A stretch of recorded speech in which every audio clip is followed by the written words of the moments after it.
Allez, let's go. Alors, on en est au verset 9. C'est mon verset préféré, je vous préviens d'avance. Tama kitov Sarah lo yerbe balayla nera. La femme, elle s'assure que sa marchandise est bonne, sa bougie ne s'éteint pas dans la nuit. Alors, on va essayer de comprendre un petit peu de quoi on parle. On parle déjà de bougie qui ne s'éteint pas.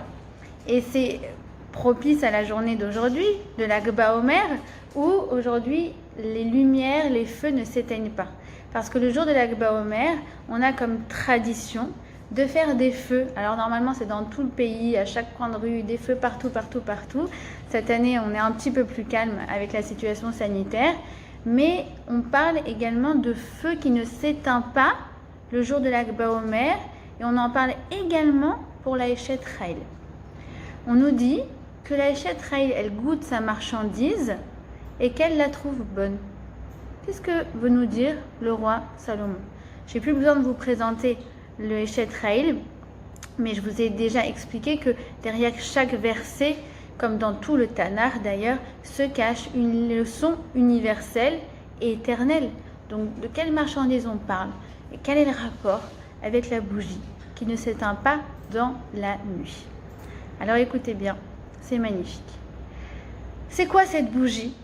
Eh bien, le roi Salomon nous l'a déjà dit dans un autre verset de Michelet, Ner Hashem Nishmat Hadam.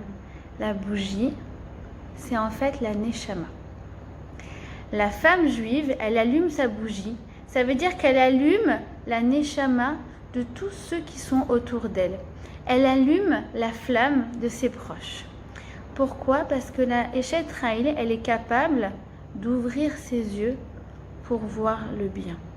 Shlomo HaMelech nous dit dans un autre verset, Chochmat Nashim Banta Beita. C'est la femme qui sait construire la personnalité de tous ceux qui se trouvent autour d'elle. C'est la raison pour laquelle nous sommes responsables d'allumer les bougies de Shabbat. Le Maharal nous dit que quand la femme juive, le vendredi soir, elle allume les bougies de Shabbat, c'est un moment d'une intensité spirituelle immense, parce qu'en fait, à ce moment-là, quand elle allume les bougies, elle est en train d'allumer la Neshama, l'intensité des Neshamot, des âmes qui se trouvent dans son foyer. C'est la raison pour laquelle il y a des femmes qui vont avoir, au lieu d'avoir seulement 2 bougies, eh bien, elles vont avoir un nombre de bougies en fonction du nombre de personnes qui se trouvent dans la maison. C'est donc un moment très essentiel où en fait la femme, de façon symbolique, eh bien, elle fait ce qu'elle fait au quotidien, c'est-à-dire rallumer la flamme de tous les proches qui sont autour d'elle. Alors comment on fait ça? Comment j'allume la flamme? Quand j'ai un mari qui est déprimé, quand j'ai un enfant qui n'a plus confiance en lui, quand j'ai une copine qui, je sens en ce moment, c'est vraiment très dur pour elle. Comment je fais pour rallumer la flamme de cette personne? Ben, c'est très simple. Pour allumer la flamme d'une personne, pour rallumer son âme, il faut mettre la lumière sur son âme. Mettre la lumière, c'est quoi? C'est mettre un projecteur sur les bonnes choses et laisser jaillir la lumière pure qui se cache derrière ces couches d'opacité. La couche de la dépression, la couche de j'en ai marre, la couche qu'on a tous là en cette fin de confinement, début de déconfinement, cette couche de quotidien. Et bien derrière, je choisis de me focaliser sur la lumière qui se trouve chez cette personne. C'est en fait le regard positif, le regard admiratif. Ça, c'est la nourriture de l'âme. Vous savez, quand quelqu'un, vous rencontrez une personne dans la rue, cette personne vous dit « Ah, ça va, tu m'as manqué, ah, t'as l'air en forme, ah, t'as maigri, ah, je te sens fraîche aujourd'hui. » Et là, tu dis « Mais tu m'as fait ma journée, c'est bon. Ça... » Et en fait, tu dis « Mais elle m'a pas donné à manger, elle m'a pas donné quelque chose de concret. » Mais en fait, elle a nourri encore plus que mon corps, elle a nourri ma Neshama. Et ça, en fait, il faut savoir une chose essentielle, c'est que le regard positif, c'est en fait le cœur du couple. C'est le cœur de l'éducation. Et c'est le cœur de toutes les relations, quelles qu'elles soient d'ordre familial ou d'ordre amical. Le regard positif, c'est la base essentielle de toutes les relations. Et en fait, quand on vient et qu'on encourage quelqu'un, alors en fait, on l'aide à se développer, on l'aide à atteindre encore plus son potentiel. Le Midrash nous dit que quoi? Il nous dit que chaque petit brin d'herbe, eh bien, il ne pousserait pas s'il n'y avait pas un ange attitré à chaque brin d'herbe et qui lui dit « Gdal, Gdal, Gdal ». C'est ce que ça veut dire. Pourquoi le Midrash nous raconte ça? C'est quoi cette histoire d'ange et d'herbe? C'est pour te dire que le besoin d'encouragement, le besoin de mots positifs, le besoin de « Allez, vas-y, Gdal », ça veut dire « Vas-y, tu vas y arriver, je crois en toi ». Eh bien, ce besoin, en fait, il est inscrit dans la nature. Et il est inscrit dans la nature de l'être humain également. Donc, si tu dis que même les plantes, elles poussent mieux quand on leur parle bien, mais a fortiori pour l'être humain, a fortiori pour ton mari, a fortiori pour tes enfants, a fortiori pour tes amis. Vous connaissez sûrement cette expérience extraordinaire, vous pouvez la faire chez vous. En fait, il s'agit de planter par exemple des haricots, d'accord? Vous les plantez dans la terre, vous prenez 3 bols, vous pouvez en prendre 2 même. Premier bol, vous arrosez et vous dites rien. Le deuxième bol, vous arrosez et vous dites des mots positifs. Je vous assure, c'est prouvé que le deuxième plant poussera beaucoup mieux que le premier. Et il n'y a pas, c'est-à-dire que même moi, mes neveux à l'école en CE2, ils ont fait cette expérience. Ma belle-sœur, elle m'a envoyé les photos. C'est impressionnant. Et je dis, mais attends, je te crois pas, tu les as pas arrosés de la même façon. Elle me dit, je te promets, je les ai arrosés la même eau, la même heure, la même exposition solaire, tout la même chose. Sauf qu'il y en avait un, on ne le calculait pas. Et l'autre, où en fait, on lui faisait des compliments. Allez, Gdal, Dal, vas-y, tu vas arriver, petite pousse, tu vas donner une bonne plante. D'accord? Donc c'est essentiel dans toutes nos relations humaines. Et c'est aussi pour celles qui sont managers d'équipe, mais c'est la base de tout management, c'est de mettre en lumière les choses positives. Par exemple, votre collègue, il vous apporte un travail que vous lui demandez de faire. Si vous commencez à dire, bon, alors là, excuse-moi, mais ça n'a aucun sens. Alors là, excuse-moi, mais tu n'as pas vraiment compris la nature du produit. Et là, bon, ok, c'est pas mal, mais la personne, après, elle n'a plus la force de s'investir dans ce projet. Tandis que si à l'inverse, tu dis, ah, ok, ça c'est hyper intéressant, c'est bien que tu aies fait ce lien. Ah, j'avais pas pensé à cette chose-là, Écoute, essaie d'améliorer le point 1 et 3, et puis je pense qu'on va vraiment être dans la bonne direction. Finalement, vous lui avez dit la même chose au final. Il doit améliorer 1 et 3, c'est la conclusion. Mais dans un côté, vous avez mis en lumière le côté négatif, et dans le deuxième cas, bah, tu as mis en lumière justement le côté positif. Et alors la regacha, le sentiment, juste après, n'est absolument pas le même. La première fois, l'autre, elle n'a plus envie de s'investir du tout. La deuxième fois, ok, c'est bon, je vais y arriver. D'accord? Alors, écoutez bien, quelque chose d'essentiel. C'est que d'arriver à faire ça, c'est pas inné. C'est pas inné.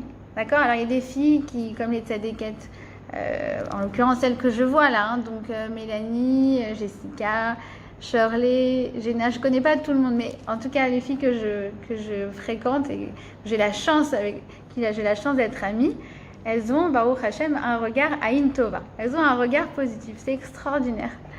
Mais le secret pour ça, pour avoir un regard positif, c'est déjà d'être capable de se focaliser sur le bien qui existe en nous. Parce que si tu fais pas ce travail intérieur avec toi-même, et ben en fait, l'effet sur les autres, il reste superficiel. Donc, pour pouvoir avoir un regard positif sur les autres, il faut déjà avoir un regard positif sur toi-même. La base, c'est de s'accepter tel qu'on est. D'accord? C'est pas non plus de tomber dans le travers de bon, bah, je suis comme ça, je m'accepte comme je suis et je bougerai pas et je suis nerveuse et je suis ceci, je suis cela, sans avoir une motivation à s'améliorer dans certains domaines. Mais c'est en fait d'être en paix avec ce dont j'ai envie de travailler justement. C'est-à-dire être en paix avec ce que je suis tout en ayant la volonté de progresser et d'avancer. D'accord? Alors, qu'est-ce qui fait qu'on est satisfait de nous? Eh bien, je vais vous dire quelque chose qui est très triste. C'est que très souvent, finalement, c'est pas nous qui nous likons nous-mêmes, on attend que les autres nous likent. Par exemple, Pourquoi on est de bonne humeur? Ça va être parce que mon patron il a approuvé, parce que le client il a signé, parce que j'ai envoyé un truc sur Facebook et que j'ai eu plein de likes. Mais moi-même, j'oublie de me liker. J'oublie de me... C'est d'abord la première chose à faire, c'est de me détacher justement du regard des autres pour déjà moi faire ce travail de porter un regard positif.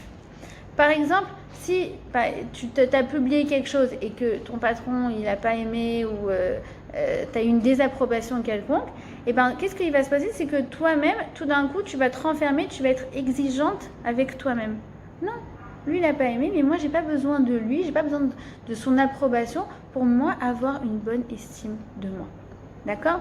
Et ça en fait, c'est quelque chose d'essentiel à comprendre parce que quand on est exigeante avec soi-même, eh bien autour, dans le cercle familial, eh bien les autres le ressentent et ça met beaucoup de tension, beaucoup de pression. Par exemple, je connais quelqu'un de proche qui est, quand je vous dis intransigeante avec elle-même, ça veut dire que si elle s'est trempée de sortie d'autoroute, elle va se traiter d'idiote dans la voiture. D'accord? Et elle s'est confiée à moi, elle m'a dit, tu sais, c'est bizarre, ma fille, elle développe ce qu'on appelle un mutisme sélectif. C'est quoi le mutisme sélectif? C'est en fait que l'enfant, dans certains contextes, il se bloque, il se braque, et tu n'arriveras pas à lui faire sortir un mot. D'accord? Alors que l'enfant est bavard, etc., mais dans certains contextes. Et en fait, j'ai osé plus ou moins lui dire, je lui dis peut-être que finalement, elle a trop de pression sur elle, la petite. Sans s'en rendre compte, de façon inconsciente, on fait passer cette exigeante avec nous-mêmes. Comme elle a entendu sa mère se traiter d'idiote quand elle s'est trompée de faire un bon dessin. Moi aussi, alors, maman, je pense que je suis une idiote. Moi aussi, je suis une idiote. D'accord? Donc, c'est très important de se pardonner soi-même quand on se trompe, de façon verbale. Se dire, ah, bah ça arrive de faire des erreurs. Ah, bah oui, bah je me suis trompée, mais moi j'adore dire ça à mes enfants. Il n'y a que Hachem qui fait pas d'erreur. Et eux aussi, alors quand ils se trompent, bah, du coup ils disent, bah ça arrive de faire des erreurs. C'est pour ça que la Eshet Rahil, au lieu de se fustiger sur ce qu'elle ne sait pas faire, eh ben, déjà elle s'efforce de ressentir de la satisfaction, de la fierté et de se réjouir dans ce qu'elle sait faire. C'est ça, apprécier la marchandise. La marchandise, c'est quelque chose qui est un état de fait. D'accord? La marchandise, elle est là, elle pèse tant, elle est constituée de telle et telle chose. D'accord? C'est quelque chose d'objectif. Eh bien, de la même façon, la Eshet Rahil, eh ben, elle a quelque chose d'objectif en elle, c'est ses talents, ses qualités, ses aptitudes particulières. Ah, moi, je suis très forte en organisation. Moi, je suis très forte en créativité. Moi, je suis très forte en savoir raconter des histoires. Elle a, en fait, la Eshet Rahil, une super connaissance de soi, super connaissance d'elle-même. Elle sait ce sur quoi elle est bonne. Elle sait sur quoi elle est bonne. Et en même temps, sur toutes les choses dont elle sait qu'elle voudrait travailler, elle a une estime d'elle-même quand même. Elle se dit, ok, je sais que je dois vraiment progresser dans le domaine de l'étourderie, par exemple, mais c'est pas grave, c'est comme ça qu'Akadosh Baruch Hu m'a créé, et il faut savoir respecter ses propres combats. D'accord? Je le lisais dans un livre d'éducation, il dit « Show respect for your children's struggles ». Montre un respect pour les combats de tes enfants. Peut-être que pour toi c'est facile, mais lui d'avoir ouvert la confiture, bah, c'était un effort. Ou lui d'avoir prêté son jouet, c'était un effort immense. Mais toi tu dis mais c'est facile de prêter. Mais chacun, on n'a pas tous les mêmes combats dans la vie.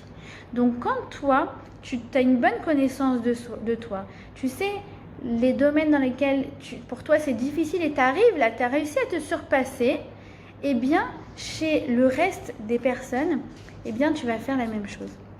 Une fois, le Rav Lemel, il nous avait fait une petite blague comme ça. Il a dit, attendez, je vais faire un truc là. Et puis il fait un pas, et il nous regarde, et il dit, mais personne ne m'a applaudi. Alors, on ne comprend pas. Et il dit, mais moi quand j'étais petit et que j'avais 1 an, et ben quand j'ai fait ça, il y a tout le monde dans la pièce qui m'a applaudi. Qu'est-ce qu'il voulait nous dire? Il voulait dire que certaines choses qui sont évidentes pour toi sont en fait un premier pas chez l'autre. Et toi, tu dis, mais c'est facile de prêter. Mais ça va, c'est la moindre des choses. Je veux dire, qu'elle accueille sa voisine parce qu'elle a plus de wifi. Bah attends, c'est la moindre des choses qu'elle l'aide. Mais non, mais c'est pas la moindre des choses. Toi, Baruch Hashem, Dieu bénisse Hashem, il t'a créé comme ça, généreuse de nature. Et c'est magnifique, tant mieux. Mais pour elle, c'était pas du tout quelque chose d'évident.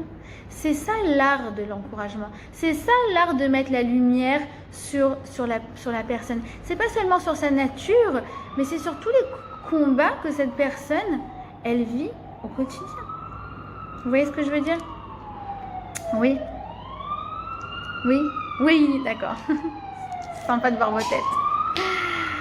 Alors, venez, on va continuer un petit peu. Et donc c'est ça qu'elle trouve sa marchandise bonne. Et pourquoi le verset, la suite, c'est « sa bougie ne s'éteint pas la nuit ». Alors déjà, il faut voir que c'est à la forme passive. La bougie, elle ne s'éteint pas la nuit. Alors venez, on va essayer de comprendre un petit peu ce que ça signifie. La bougie, quand elle est allumée, être allumée, ça veut dire que quelqu'un est venu, qu'il l'a allumée et qu'il est parti et qu'elle reste allumée. D'accord? Ça, c'est être allumé de façon passive. Qu'est-ce que ça veut dire?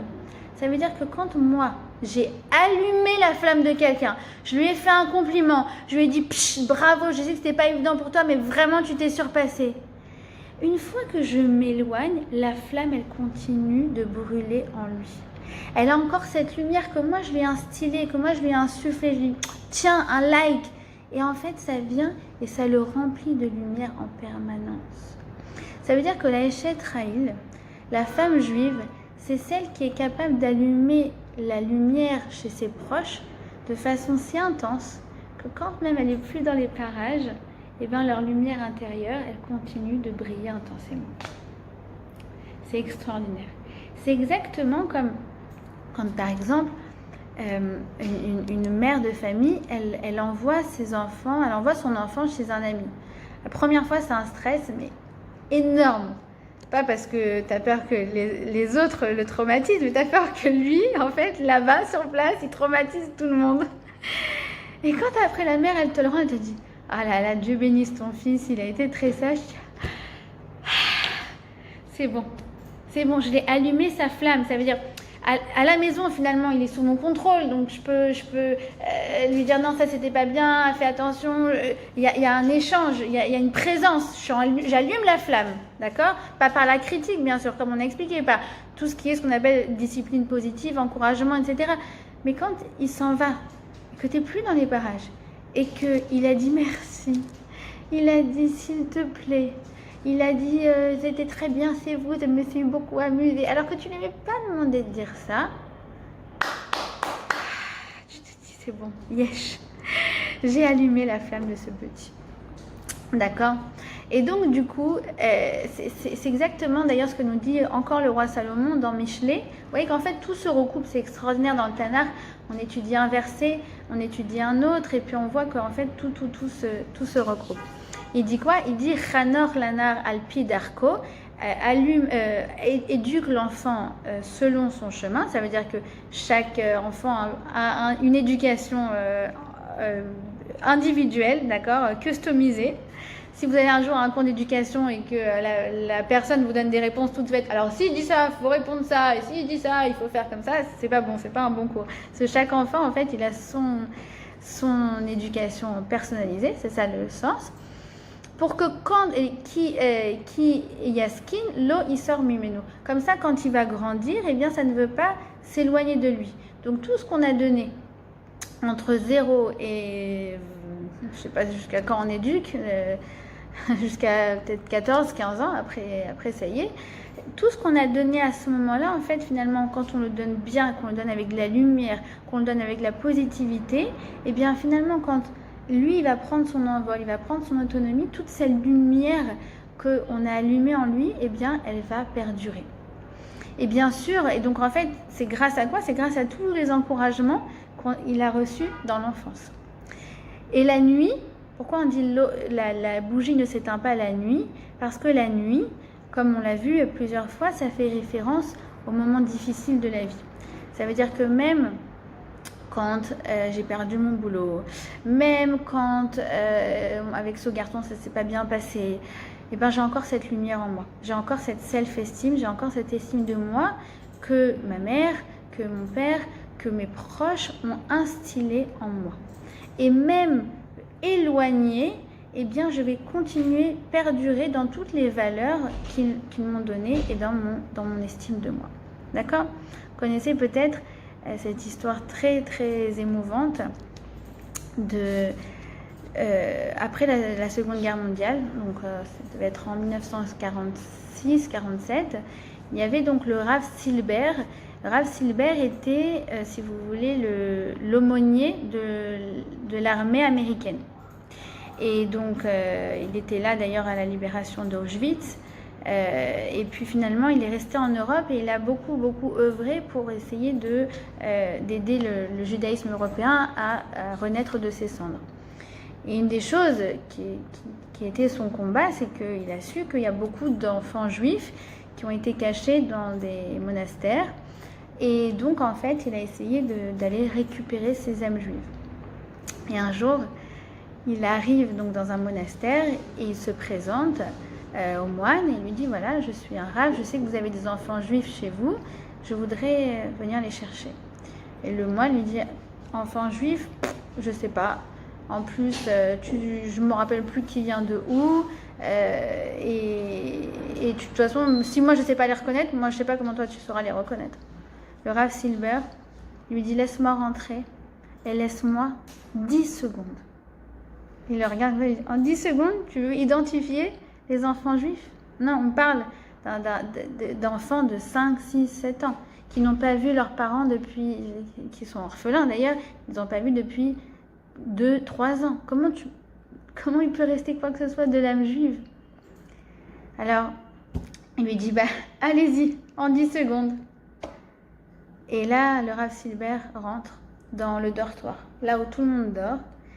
Et c'est la nuit, il s'apprête à dormir. Et là, il leur dit, Shema Israël, Hashem Elokeinu, Hashem Echad.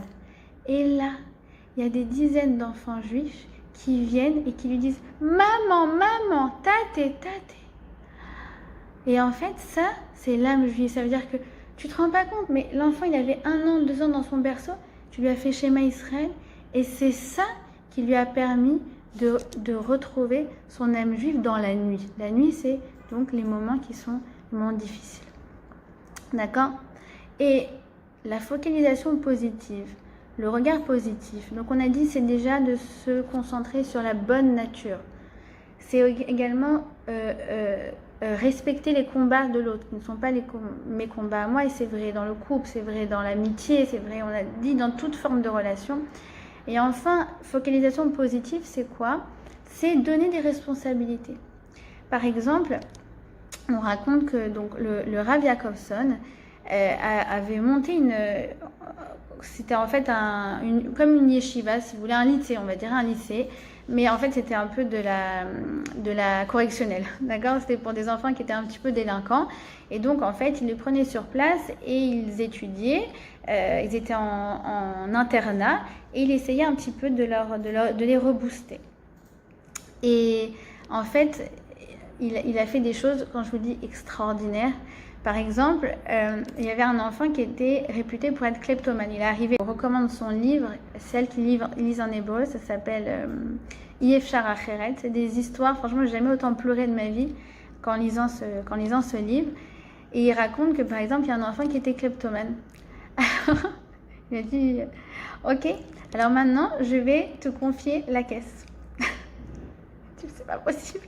Et en fait, du fait de la confiance du Rav, tout d'un coup, il est devenu très très responsable. Et même les fois où il s'est avéré qu'il a pris dans la caisse et qu'il a été voir le Rav et qu'il lui a dit vous savez, pour moi c'est dur de résister, etc. Le Rav il lui dit mais tu es très honnête, parce que si tu n'étais pas honnête, tu ne serais pas venu me voir pour me le dire. C'est extraordinaire. Et cet homme-là, c'est devenu aujourd'hui un homme d'affaires. Il n'y a pas plus droit au monde. ou bien, par exemple, à chacun, il donnait en fait une responsabilité. Il dit, toi, tu es le gabaï, toi, tu es le responsable de toi, tu es le responsable de... Et le corps enseignant, là-bas, il devenait fou, parce que c'est pas possible. Par exemple, il y a un enfant à qui il a donné la clé de la salle d'ordinateur. Et donc, du coup, chaque enseignant qui avait besoin d'avoir accès à ça devait venir voir l'enfant, d'accord, pour prendre la clé. C'est complètement incroyable. Ou encore une dernière histoire, il avait reçu un enfant qui était dimioni, très imaginaire, et il lui a dit qu'il était menteur. Il dit, alors il est arrivé, il a rencontré le Rav, et le Rav lui dit, comment tu t'appelles? Il a dit, je m'appelle Shimon, mais je te préviens, ne me crois pas parce que moi je suis un menteur. Et là, le Rav, il dit, non, tu n'es pas un menteur, parce que sinon tu m'aurais pas dit la vérité. Tu m'aurais pas dit qu'on dit de toi que tu es un menteur. Et cette personne-là est devenue un écrivain très, très, très célèbre. Bref, ça veut dire que quoi? Ça veut dire que quand finalement, moi, je donne confiance à la personne, et bien aussi, c'est une façon de rallumer sa flamme. La personne se dit, quoi, elle me fait confiance, quoi, je suis capable de... Comme par exemple, tu vas dire à une amie, s'il te plaît, est-ce que tu peux m'aider pour faire ce travail, ou est-ce que tu peux... En fait, finalement, la personne se sent en confiance. Quoi, elle me fait confiance, elle me donne des responsabilités. C'est extraordinaire. Et bien tout d'un coup aussi, pareil, la flamme, elle est rallumée. D'accord? Et en fait, ça, c'est quelque chose qui est fondamental à comprendre. C'est que derrière chaque trait de caractère, eh bien, se cache toujours un pendant positif. Ça veut dire que, comme on a dit avec ce jeune qui était dimionique, qui était très très imaginatif, alors c'est sûr que le pendant négatif aurait été dans le mensonge, Dieu préserve les arnaques, etc. Mais finalement, lui, le Rav, qu'est-ce qu'il a fait? Il a trouvé la source positive au fait d'être imaginatif. D'accord? Et donc, du coup, il lui a dit, bah, si tu as tendance à fabuler, à réfléchir, à imaginer, eh bien, je te conseille d'écrire. Ça veut dire que finalement, rallumer la flamme chez l'autre, c'est aussi de dire, écoute, je constate ça chez toi. Maintenant, ce qu'on va essayer de faire, on va essayer de faire un travail pour que ce trait de caractère, on lui donne une forme qui soit positive. C'est pour ça que le mot encourager en hébreu, le'oded, est à relier au mot ya'ad. Ya'ad, c'est quoi? C'est destination. Quand j'encourage les autres, que ce soit mes enfants, mon mari, mes amis, mes collègues de travail, eh bien je les aide à parvenir à leur destination finale, qui est quoi? Qui est la réalisation de leur potentiel qui est unique. Ou encore l'allumage éternel de leur bougie qui est unique. D'accord? Alors, qui se cache derrière ce verset? Donc, vous l'avez peut-être vu dans le document, il s'agit de Chana. Chana, bon, moi, c'est celles qui viennent à mes cours, elles savent Chana, je suis fan. Alors, Chana, un petit peu d'histoire comme ça, elle a vécu juste avant l'avènement de la royauté en Israël, d'accord? Juste avant l'avènement du roi Shaoul. Et en fait, Chana n'arrivait pas à avoir d'enfants. Et ce qu'elle faisait, c'est que tous les ans, elle allait à Shiloh. Shiloh était l'endroit, si vous voulez, l'ancêtre du Beth Amikdash. Donc c'est là que la connexion avec la Kadosh Baruch Hu se faisait de façon la plus forte. Et chaque année, elle allait là-bas 3 fois par an avec son mari. Et il passait par plein de petits chemins, plein de petits détours pour finalement encourager les gens à venir avec eux. Je dis toujours, ça ressemble un peu à Forrest Gump à la fin où ils sont les deux en fait au début, et puis au fur et à mesure, tac, il y a la foule qui se rajoute derrière et ils encourageaient tous les gens à venir prier à Shiloh pour les 3 fêtes solennelles. Et une année, ça faisait 20 ans qu'elle était mariée, eh bien, son mari lui a dit, alors que chaque année, ils priaient ensemble pour avoir le mérite d'avoir un enfant, son mari lui a dit, cette année, sans moi, ça y est, j'ai fait Iouch, je me suis découragée.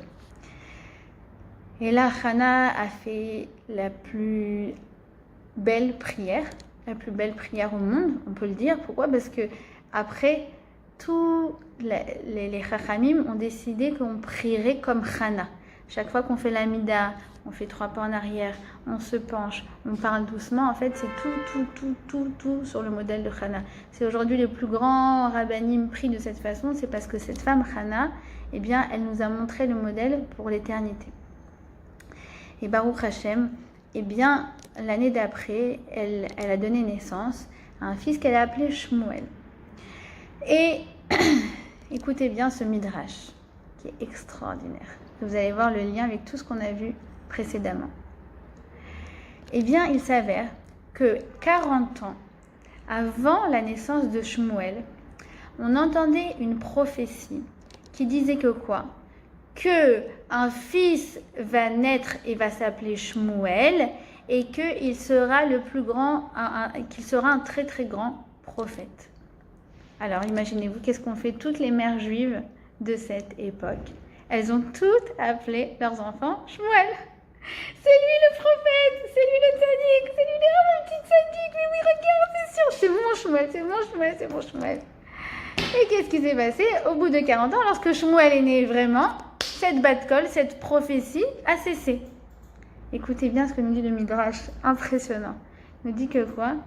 Que tous les petits Shmuel sont devenus aussi prophètes. Extraordinaire. Ils n'étaient pas destinés à l'être, mais grâce au regard positif de leur mère, chacun est devenu un prophète à part entière. C'est-à-dire parce que toi tu crois, mais oui regarde, c'est lui, oui, je sais, c'est avec lui le grand tzaddik, c'est avec lui le grand rab. Même si tu étais complètement sur ta lune, t'es pas du tout lucide, vraiment pas du tout lucide. Mais regarde l'effet que ça fait. Alors tu as dit non, je préfère être objectif, non, viens mettre vraiment l'accent sur les défauts de mes enfants pour les aider à... Mais non, tu vois bien que ça marche pas. Ça ne marche pas. Tu veux l'aider à réaliser, pas à réaliser son potentiel, là, c'est à exploser son potentiel. Crois en lui. C'est ça, allumer sa flamme. Et alors, un des exemples contemporains de ça, il s'agit de Daniel Kish. Daniel Kish, c'est un enfant qui est né normal, mais qui est devenu aveugle âgé de peut-être 6 mois. Et en fait, sa mère lui a toujours dit « Mon fils, tu seras quelqu'un de normal ». Elle l'a mis à l'école normale, elle a tout fait. Elle a dit « Mais toi, tu seras un génie. Tu seras un génie ». Et en fait, vous regardez après le cours, tapez sur YouTube Daniel Kish. Daniel Kish, vous le voyez comme ça, en vélo. Non, il est aveugle, il ne voit pas. Hein. Il est en vélo. Et en fait, il est capable de décrire ce qu'il y a dans la rue. Il voit. Comment ça, il voit? En fait, il a inventé une technique parce qu'en fait, elle a tellement cru en lui, elle a tellement dit tu vas y arriver, entre guillemets, tu vas voir comme tout le monde, qu'en fait, il a développé une technique d'écho où en fait, il fait comme ça dans tous les endroits où il se trouve. Et en fait, avec l'écho qui se renvoie et de son intensité, il est capable de savoir si les objets sont proches ou loin. Et en fonction du bruit qui est renvoyé, il est capable de savoir si c'est quelque chose de mou ou quelque chose de dur. Bref, il est capable de dire, là, il y a un virage. Là, il y a... Et c'est sa vie, c'est pas un mythe, c'est pas du fake. Il est capable de dire ce qu'il y a là. Il y a une chaise, il est capable de décrire ce qu'il y a dans la pièce. Et sa méthode, d'ailleurs, il est en train de l'appliquer à toutes les écoles, justement, pour les aveugles, pour pouvoir, justement, les aider à vivre comme quelqu'un de normal. C'est la force d'une mère. Mélanie, dans un de tes cours, tu as rappelé aussi l'histoire de Thomas Edison. Et ça, c'est extraordinaire quand on parle justement de lumière. C'est que Thomas Edison, c'est celui qui a inventé la lampe à incandescence. D'accord? Donc, il a inventé la lumière. Mais grâce à quoi il a inventé la lumière? Grâce au fait que sa mère a vu la lumière en lui. Qu'est-ce qui s'est passé? Quand il était jeune, peut-être 8-9 ans, il a été renvoyé de l'école. Il a donné le mot à sa mère de renvoi de l'école. Maintenant, lui, il ne savait pas ce qu'il y avait écrit dessus. Sa mère lit le mot et lui dit « Ah, mon fils, maintenant tu vas rester à la maison. Tu ne vas plus à l'école. » Et lui, il dit « Pourquoi ? Parce que tu es trop intelligent. Les profs n'arrivent pas à se confronter à toi. Et Thomas Edison, évidemment, sa mère elle croit ça sur lui. Tu parles, il a vachement confiance en lui.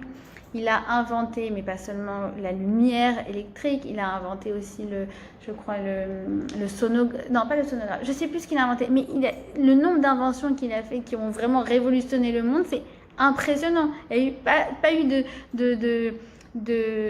d'inventeurs aussi prolifiques, on dit Karen? Prolifique, non. Qui a fait autant d'inventions, excusez-moi. Et lorsque sa mère est décédée, alors qu'il était déjà un très très grand chercheur, très reconnu, eh bien il a regardé dans les affaires de sa mère, il a retrouvé le mot, et il y avait écrit quoi? Il avait marqué « Votre enfant est un débile mental, nous ne le voulons plus dans cette école ». Et il a dit, dans ce qui est qualifié de débile mental, « Je suis devenu un des plus grands inventeurs du siècle grâce à mon héroïne de mère ». D'accord? C'est-à-dire que sa mère, elle a littéralement allumé la lumière de son enfant qui, à son tour, allait éclairer le monde grâce à l'invention de la lampe électrique. Ça veut dire qu'en fait, on ne se rend pas compte de l'impact que l'on a. On envoie quelque chose à quelqu'un, que ce soit un collègue, que ce soit une amie, et en fait, cette lumière, après, elle passe à son tour, elle s'intensifie à son tour, et en fait, elle éclaire le monde. C'est ce que dit d'ailleurs le Rav Hutner sur lorsque Adam a été créé et qu'il était seul. Il a marqué Lotov Iyot Adam Levado. Il n'est pas bon que l'homme soit seul. Et il dit Rav Hutner, il dit pourquoi, c'est quoi le Tov? Eh bien, le Tov, c'est la création de la lumière, c'est ce qu'on voit juste avant. Le Tov, c'est la lumière. Alors, qu'est-ce qu'est l'Otov? Eh bien, l'homme, quand il est seul, il n'a pas de lumière à donner aux autres. Parce que le sourire d'une personne, c'est sa lumière. D'ailleurs, en ivrite, on dit meilleur panim. De recevoir quelqu'un de façon avenante, eh bien, ça se dit avec un visage éclairé. Ça veut dire qu'en fait, je ne me rends pas compte, mais j'éclaire le monde par mes sourires, par mes compliments, par mon regard positif. Et la Eshet Raïl comme Chana, c'est celle qui, grâce à son regard positif, allume la lumière de ses proches pour qu'elle reste allumée et qu'elle se transmette à son tour. Et regardez comme c'est extraordinaire. C'est écrit comme ça, donc dans le Midrash, qu'il s'agit de Chana. J'ai oublié d'amener mes livres, mais pas grave. Il s'agit de Chana qui a goûté. C'est quoi goûter la marchandise? Elle a goûté sa marchandise. Eh bien, elle a goûté à la tfila. Chana, elle a goûté à la tfila et elle a tellement aimé la tfila qu'elle l'a transmis à son fils Shmuel. Lorsque Shmuel va grandir, qu'il va devenir prophète, eh bien, il va à son tour enseigner le goût de la tfila à tout le Ham Israël. C'est écrit qu'une année, il ne pleuvait pas. Et en fait, il ne savait pas quoi faire, etc. Et Shmuel a dit, mais comment vous ne savez pas quoi faire? Vous avez une arme, vous avez la chose la plus extraordinaire qui soit, c'est la tfila. Et on dit que de lui-même, il a enseigné la tfila à tout le Ham Israël. Ça veut dire qu'en fait, cette lumière, elle se transmet éternellement. C'est comme, je ne sais pas si vous avez vu ce court-métrage magnifique, c'est 1 ou 2 minutes, qui s'appelle « Je suis donc tu es », je crois.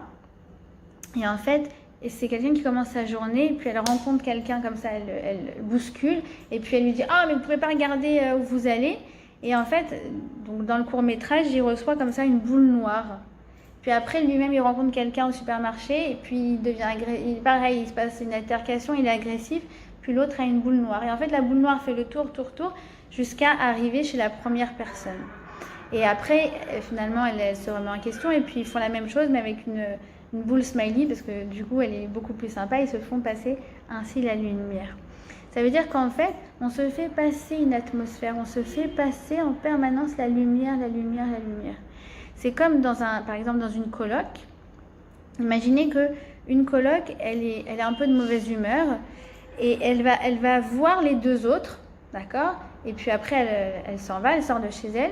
Les deux autres, finalement, vont donner attention à la quatrième. Alors que la première et la quatrième ne se sont pas rencontrées à aucun moment. Mais finalement, elle n'a pas été sympa. Elle a dit oui, mais tu aurais pu laver ta tasse et des choses comme ça. Et finalement, l'autre, quand elle va arriver du travail, elle n'a rien fait. Et finalement, elle va être reçue avec de l'attention. D'accord? C'est-à-dire que finalement, on se passe une balle en permanence et c'est à nous de passer la balle la plus positive. Et je terminerai sur ça, c'est que c'est quoi la Laïla, la nuit? Eh bien, en fait, le Malbim nous dit la nuit, c'est la mort. Ça veut dire qu'en fait, une fois qu'une personne décède, elle laisse sur terre toute la lumière qu'elle a engrangée, toute la lumière qu'elle a donnée autour d'elle. Cette lumière, elle continue de se propager, de se propager, de se propager, de se propager. Et c'est ô combien actuel et ô combien propice aujourd'hui à l'Ag BaOmer. Parce que si finalement on allume toutes ces lumières, c'est pour signifier que Rabbi Shimon, il a allumé le monde par ses enseignements de Torah. Et donc, vous vous rendez compte, quelqu'un qui a vécu il y a 1900 ans, aujourd'hui encore dans toutes les rêveries, on dit regarde la lumière, regarde la lumière, regarde la lumière.